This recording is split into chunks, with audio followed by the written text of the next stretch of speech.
อ้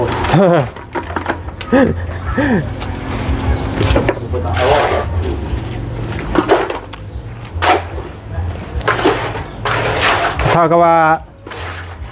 มื่นต้องซื้อปูนมาเพิ่มอีกสอบหนึ่งซื้อบล็อกมาอีกเนาะบล็อกนี่ใช่ประมาณตะก้อนมันไล่มันด้วยได้ชิหาเนาะชิหาไม่ได้ชิหาก้อนนั่นเนาะสาวโดดมาชิหาสาวชิหกวันนี้ตัวนี้ก็ชิหกก็ทักทายสวัสดีสบายดีเด้อผมเป็นพี่น้องที่เบิดสู่คนพบเจอกันกับซองลุงโหนดในคลิปนี้เนาะอยู่เพื่อนบ้านน้องป๊อปเพิ่นเนาะตอนนี้ก็ได้พี่น้องเว้ยตอนนี้ใส่ลูกติงแล้วพี่น้องเนาะลูกติงท่านตัวนี้น่ะกำลังเขาเติมมีตัวนี้เห็ดหัวกระไดเห็ดฐานมันนั่นพี่น้องเนาะฐานหัวกระไดอยู่ในกระไดนี้งามตัวนี้สิตัวนี้มันได้ตัวนี้เราเบิ่งพี่ก่อนสร้างเพิ่นยกบางนี่เป็นยกตัวเสะนี่ขึ้นแฟนพาจะยกขึ้นมามันสูงทำนี่ยกมันก็ได้บ้างจำนี่บ่อย่างนี้นี่ใช่ไหมยังไม่แปะบนเราตัดสายมือต่อปิดเสร็จแล้วมันจะได้มันบ่มีเลยดอกบานบอกพอแหละสิเทเห็ดกระเทคานไปเลยบานเนาะ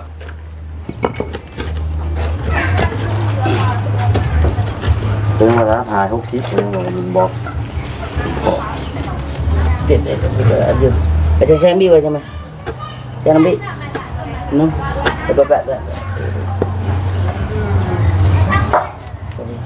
โอ้ยแต่ว่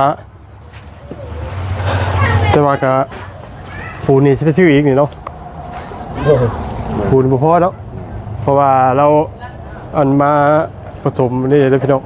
ผสมเทตัวนี้เป็นอะไรบ้านี่มันเหลือปูนสอบเดียวนึง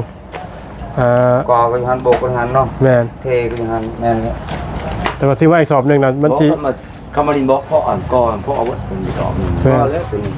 ดินบล็อกโอ้เพราะมันเปลืองน้ำดินบล็อกมันไม่ถูกใช่บ่ได้บอกใช้ดินอีกบ่เอาไว้บ่ได้มันก็ให้ดินมันก็พิษได้ดูใช่หรือนะ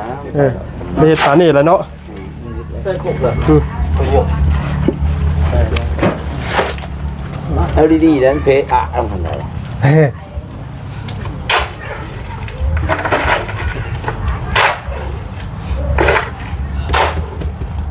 นักมันนักดิเจ้ามันนักมันนัก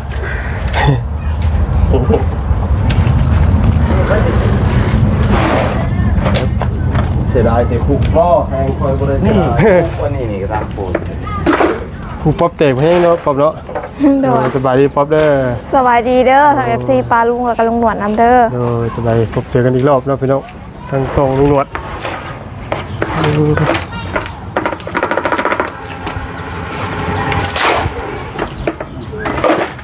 ทาง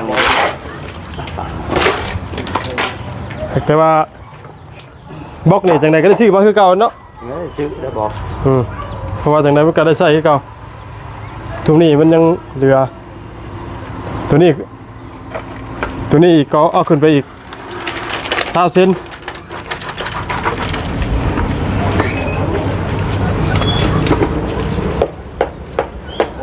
มือเทอีกตักมากเลยโอ้ยตักใส่สวนมาโดดที่บ้าน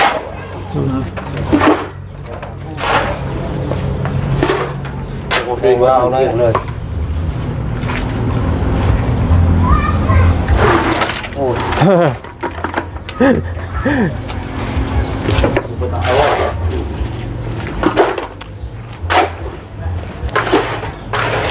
ถ้าก็ว่า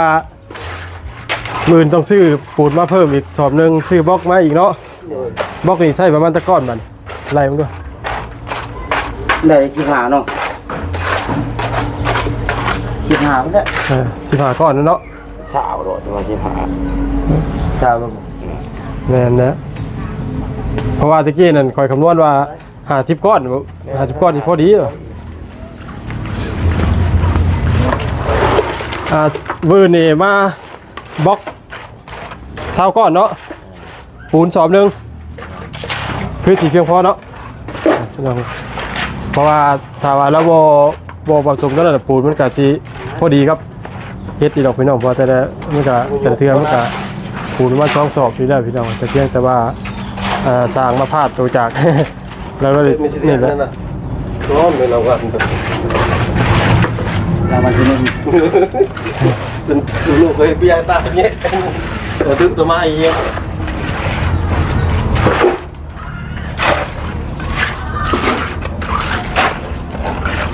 ขันทำถึงแห้งตีร่างกายเป็นเรื่องเอารถลามเนี่ยถึงเป็นแตกแค่ไหน รถยางขึ้นกับโบแตกแน่มันหนา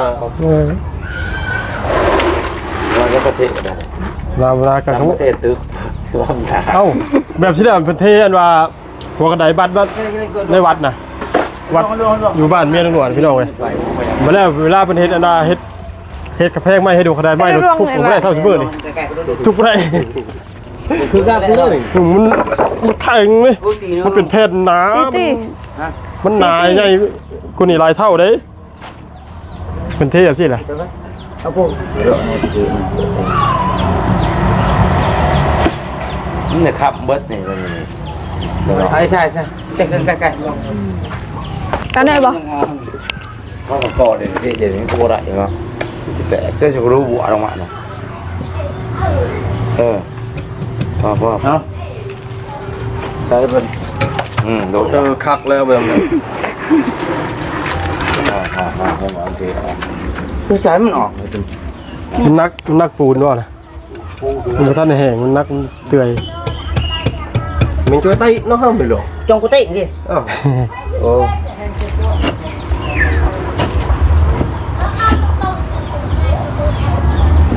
cái mẹ bắt cả nó chuyện nạ nụ à thì này rất phải à trong bạc làm gì không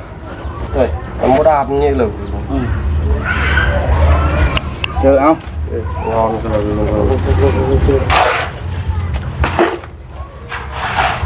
khột cái daมันอยู่ตรง hay khột kháng ní cái nào ก็ได้อยู่แล้วเอามาปูเนาะ kháng nan thì nhânอยู่กัน เอามาปูพอจะว่ามันจะเตื่อยในร่มบ่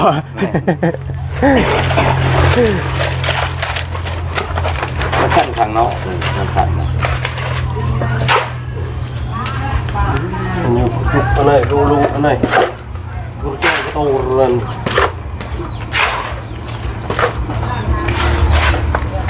นี่สมองเนี่ยคือเนี่ยบอก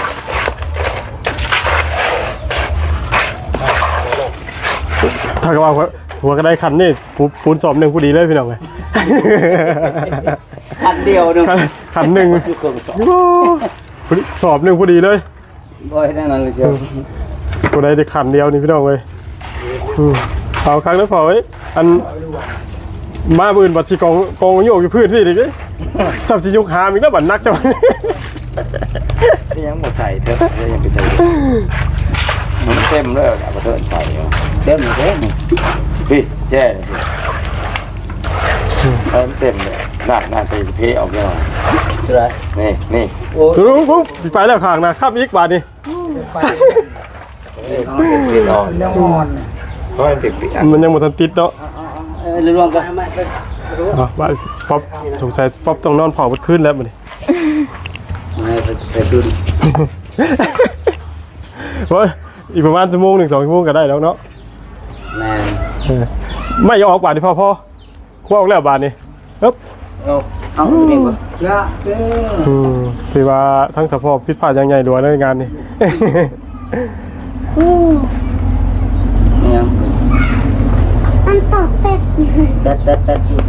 เฮ็ดหยังคือกันนะพี่น้องเว้ยคำว่าเฮ็ดนี่บ่มีไผที่เสมอไปดอกไม่ต้องมีการผิดพลาดทุกคนพี่น้องเว้ยแต่ว่ามันจะผิดพลาดหน่อยผิดพลาดหลายผิดพลาดแบบๆเท่านั้น ใกล้ของเรา บ่มีไผว่าสิคำนวณเฮ็ดป้า10 ปี20 ปี30 ปีดีตลอด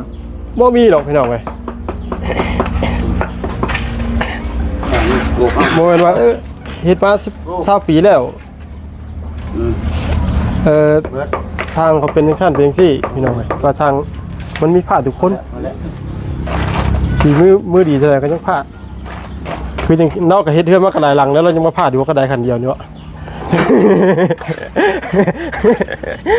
ว่าลอยละ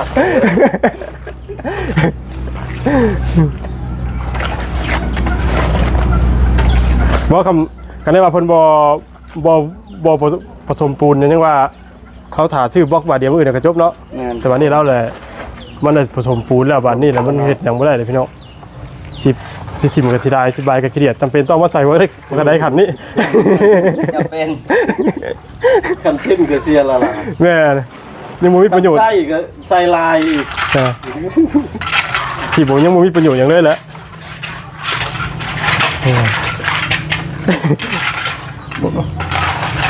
จำเป็นใส่แล้วเหรอใส่ปรับตีลากาลงมาโลดบัด ตองลงเปล่าเด้อ ใช่เดี๋ยวเพ้อ ลอยมาได้มันลุใช่ได้ เขามาขึ้นเหยียบนี่ ลุเลย รู้เลยเพราะว่ามันยังโบเน่นนี่ โดยแม่นแต่ว่ามือเฮ็ดอะไรก็เฮ็ดเจาะนะ ใต้เนี่ย แหละ จำเนี่ย เนอะตรึบ จำข้าว ตรึบไปเลย จืนโค เติมเอเดลวงเอเดลกระตังดอนนี่เลยเอลวงเอเดลถอยเอาไม้เอา ฮักจักเด้อ อันจะขึ้นเทิงบ่ ขอลาไปก่อนเด้อพ่อแม่พี่น้อง ลาเลยบ่ ลาแล้ว ลาแล้วสารวัตรลาลงแล้วป่ะนี่ ลาลงเลยพี่น้องปึ๊บเนี่ยละป๊อบเอ้ย ป๊อบถามเอากบไว้น้ำอันตลกเนี่ย เอาไม้เกี่ยวเอาไม้มากาดไปยันตัวนี้ มันจะอยู่มันก็อยู่เลย บื้นอย่าลื อี ม กประมาณชั่วโมงหนึงนะ แปะ ชั่วโมง2ชั่วโมงมันก็นั่นเนาะ เละไป หากยันแต่สิฮอด2ชั่วโมงหมดติมันสิลงก่อน2ชั่วโมงน่ะ เฮาเรา บ่แบบว่าบ่มีไฟตองหรอกบ่เป็นหยัง แม่น มันมีเล็กน้อยแล้วก็มีแล้ว เปิดยาเวทซอดอกหนึ่งก็ตามได้ถึงนะ ห้องบ่มีหมาที่เด็กบ่มีเนาะ โดย มี มี มี มันบ่เห็นนี่ล่ะ หัก บ่เห็ อั น นบล็อกบ่พอนี่ยังบ่ได้แจ้ง ไป ไปว่าพอ แล้ว ยัง ยังบ่ได้แจ้งไปเนาะ โดย ปุรีลูกกะสิได้อันน่ะให้ทางว่าบุญเป็นปลาไปซื้อให้บื้นกะนักคำถามเราเบิดกะตำรวจก็สิเอาเงินตำรวจ เอ ไป อ ซื้ พอ อ ไปแล้วมันถูก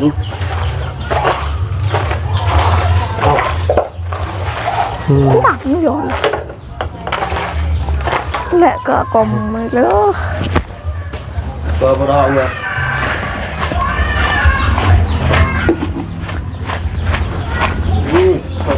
สมัครผมจนไม่ยอมอ่ะ ฮะ บ่ได้อาบน้ำ เงินบ่ใส่เป็นพนักแล้วงามต้องออกอยู่บ้านเนาะพี่น้องโอ้ยผมสินอนตดอยู่บ้านนี่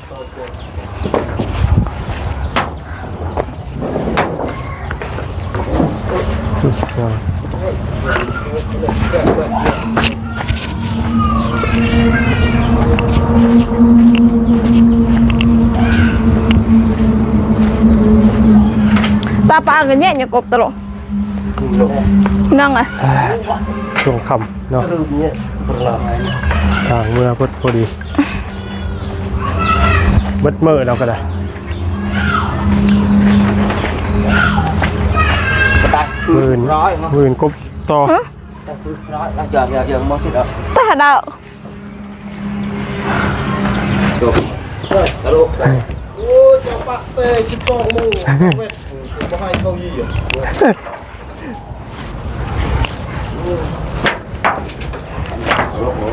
เก็บแล้วพี่น้องเก็บแป้นพื้นกบได้จากห้องนะได้ห้องหนึงโอ้ขี่มืออื่นเนาะมืออื่นน่ะสิแล้วอยู่กบเนาะ ปลายข้างในปลายงาม ฮะ รีบไปชมกับปลายเลย เออ ไปจังเดียวลุนเด้อ หวังเลยนะทางเป็นชิป เป็นไงงามเลยปะ งามแล้ว งามเลยใส่เป็นพลักเนาะ โดย เบิ่งนี่งามเด้อกบเว้ย ฮะ ค่อยเบิ่งนี่งามเด้อพี่ อิหยัง ค่อยแบบสิงามเด้อผมตรงนี้ แม่นแต่ว่าเขายังบ่ได้เซ็ตตัวนี้เนาะ แม่น อืม แต่นี่งามเด้อผมต้องออกอยู่ เซ็ตเนาะได้เนาะ เฮ้ยกล่องกระตุกเด้ต้องกล่องกระตุกบ่ยันโอ้ระเบิดเด้น่ะ นั่นบ่ เออ เฮ้ยอยู่ไกล ฮะ อยู่ไกล ตัวกล่องยังนั่นน่ะ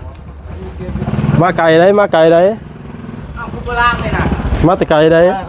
เขาจับได้บ่ จับได้ ของฝากบ่ ฮะ บ่เว้ย ฮะ ไม่ป้ายเดินดงกันเนาะ อากาย ฮะ อากาย อากาศน้องดูไม่รู้ มาแต่ไกลได้มาจากกรุงเทพผู้ใด อันนี้นะ เออ ปุ๊กไกลแท้ มาจากกรุงเทพ ผู้ใดเนาะ ฮะ ของ เพิ่งอ่ะสอบเพิ่งอ่ะ อ่านบ่เป็น ฮะ อ่าน บ่ บ่ เป็น เป็นเลย เขากับบุ้งว่าเป็นหยังกันเขาก็รับมาซิว โดย มันรับมาตรงเมื่อกี้นี่แหละ โดย รับเลยก็ขึ้นมานี่เลย โดย เออเหยียบรถที่ทางไปรุดดีดินี่รถผมไม่ทอจักฮะต้องใช้รถผมไม่ทอวะ นะโดยมันขาด ทอแม่นดี พอขาดแล้ว ๆร้อยดีปุ๊บเริ่มไปพี่น้องเว้ย โดย รถจักรแล้วก็รถบุกเบินเนาะ ไปเลยไปเลย กล่องนี่กะสีแต่โมเมนต์ของตัว โดย โมเมนต์ โดย เขากับโม่เป็นหยังกันเขาถือมาสิเพราะว่าเขาเอาแล้วเขาเข้ามานี่เลยกิน โดย รถกับของตัวเขาให้เปิดแล้ว โดย จะคิดว่าเป็นหยังใครเอายกถ้วยบ้างบูฮู้ ยกบ้างดูนักหรือเปล่า เบา คิดว่าเป็นหยัง บูฮู้คือกัน เป็นวัสดุ โดย นั่นเป็นวัสดุตัวเคยหู้เคยเห็นเคยขาย แม่นบ่ ห้านตัวมีบ่เนาะไม่แน่ใจ บูฮู้ โอ้โหดิ โดย โอ้โหเขากับโม่กันโม่ เอา แต่ มา ว่า ขึ้น มาแต่ไทย อ๋อโดย แต่ว่าโม่กับจิมี่อยู่ว่าเป็นของไทย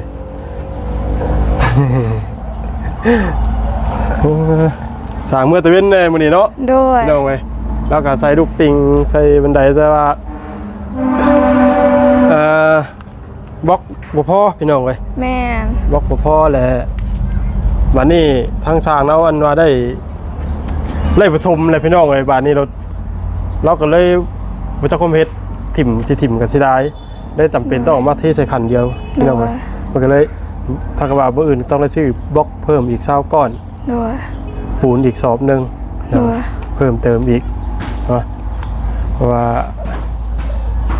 ตอนแรกลุงหนวดกล้าใช้ได้ว่า50ก้อนได้ว่าเอา30นะพี่น้องมันก็เลยบ่พอบ้านเพราะมันสูงเลย โดย ว่า50ก้อนนี่ก็มันบ่เบิดเด้พี่น้องแต่ว่ามันก็ยังมีเหลืออยู่ในเล็กหน่อยแต่มันก็ยังใครกว่ามันบ่พอนะ โดย เนาะชื่อใครอยู่บล็อกชื่อแถวนี้ก็ได้กระปูน โดย มันชื่อง่ายอยู่เล็กหน่อยใส่บนป่ามาก็ได้ช่วงและจะสวยไว้แล้วเผื่อมาโหดเนาะ โดย เนาะกับมิแต่เขาจุดนี้แหละจุดหม่องเพื่อที่มีการเทพื้นเนี่ยเพราะว่าคือเอาง่ายเลยมันทั้งในประเทศแล้วเขาก็ให้น้องเจ้าเนี่ยมาเฮ็ดมาขนขุดดินขุดยังเขา โด เพื่อย ว่าอยากให้มันเสมอกับพุ่นถามว่าเขาจะขุดตั้งพุ่นลงมานี่มันก็จะเป็นเนื้อหนองใจดีเลยพี่น้องมันก็จะเป็นคุมเป็นดอกชะ โด นะ ย เขาต้องถมแต่ทั้งลุมนี่ขึ้นไปหาตัวเทิง โดย เพื่อมันสิหน้าดินจังสิเพียงกันแหละเวลาเขาเทพื้นแหละมันก็สิระดับของปูนมันก็สิสูงกว่าหน้าดินขึ้นไปอีกนะพี่น้อง โดย ถ้าว่าเขาขุดแต่พุ่นแล้ว มันก็เป็นหน้าปูนกันกับหน้าดินมันก็สิเสมอกันก็สิไหลมาเข้าเฮือนคือเก่า โดย นะเนาะก็แนะนำน้องเพิ่นพี่น้องเนาะก็ให้เพิ่นเฮ็ดคำตั้งเฮ็ดกิจกรรมบ่เกิน4-5 มื้อเนาะ โดย ก็พอดีเพิ่นแล้วจากนี้เฮือนหลังใหญ่ก็เพิ่นก็สิได้อาจสิมีเรื่องดำเนินการต่อแล้วบ่ตัวนี้ก็อันนี้ก็นู่นก็บ่ฮู้นำเนาะเพราะว่างบบ่ได้อยู่ในนุ่นวดพี่น้องเอ้ยเนาะ โดย ขึ้นอยู่กับทางบ่เชียงพี่น้องแต่ว่าถ้าว่าบ่อยากให้มันงามก็แล้วแต่น้องเพิ่นเนาะ โดย ถ้าว่าใช่ลุงหนวดว่าคุดใส่ขมุกขมุมนี่ก็ลุงหนวดก็จันบาปเลย โดย เนาะ คำว่าเจ้าอยากคิดว่ามันพอดีแล้วกับบ่อยากทุมกับบ่เป็นหยัง โดย เห็นน้ำมันสิดอก โดย เนาะคะแนนบ่ดีเฮาบ่แนะนำดอก โดย เพราะว่าน้องเจ้าก็บ่ได้เฮ็ดหยังนะว่าบ่ได้อยู่ซื่อเนาะ โดย ก็โอ้กันใดก็กำลังดีพี่น้องก็บ่ได้สั้นเกินไป โดย แล้วก็บ่ร้อยเกินไปหากถามว่าตอนขึ้นนี่สิขึ้นง่ายเนาะแต่ตอนลงนี่ก็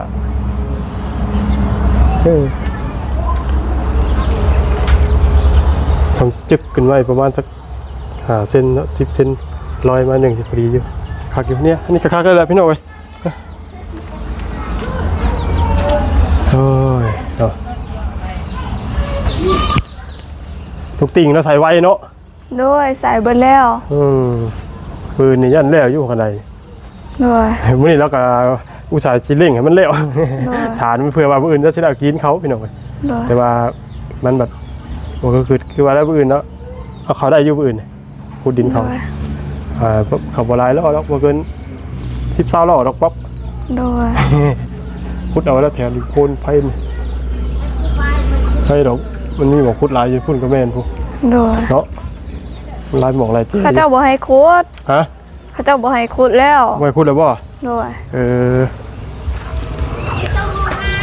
เห็นได้จ้ะฮะเห็นได้บัตรในไม้ขุดเนาะถ้าพี่น้องน้องคำเดินหนวดสิไปหาทั้งน้องล่างมันก่อนพี่น้องไปเอาน้ำใบทั้งน้องล่างมันก่อน โดย แต่ว่าน้องหนวดสิขอจบคลิปไปได้วันนี้เด้อ โดยกะขอขอบคุณทางพญายเจดีแล้วก็ทาง FC น้ำเด้อที่เขามารับชมคลิปนี้แล้วก็ขอให้ลุงหนวดเดินทางปลอดภัยขอพระเจ้าอวยพร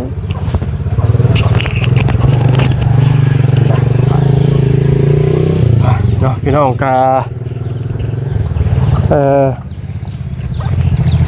ทำแหละพี่น้องก็สวยเลยพี่ตัวหนวดก็จะได้ขอจบคลิปนะพี่น้องเนาะเบิ่งแล้วขอรวมๆแล้วก็สวยงามแต่ว่าทั้งชาแล้วก็มีพระพาดหมองที่ว่าบอกบ่พอแต่เราไปคอยผสมปูนเบิดพี่น้องเลยเราก็เลยจำเป็นต้องได้เทไปขันนั่นไปเลยพี่น้องแล้วป้าไว้มันก็เคลียร์ทิมแล้วมันก็เลยจำเป็นต้องเฮ้ยคือตามที่เห็นแล้วเนาะพี่น้องหน่วยมีคำบรรยายมีตัวอื่นนุ่งหนวดก็จะได้ซื้อมาเพิ่มเติม20 ก้อนปูนสอบหนึ่งพี่น้องเลยคือเก่าเนาะพี่น้องอยู่ดีไม่แห้งพุทธกูจะพ้นนะพี่น้องเด้อเนาะแต่ว่าในคลิปนี้บอกถือว่าต้องผิดพลาดประการใดกลับขอโทษขออภัยนำอยู่ดีไม่แห้งพุทธกูจะพ้นดำรวยเด้อสบายดี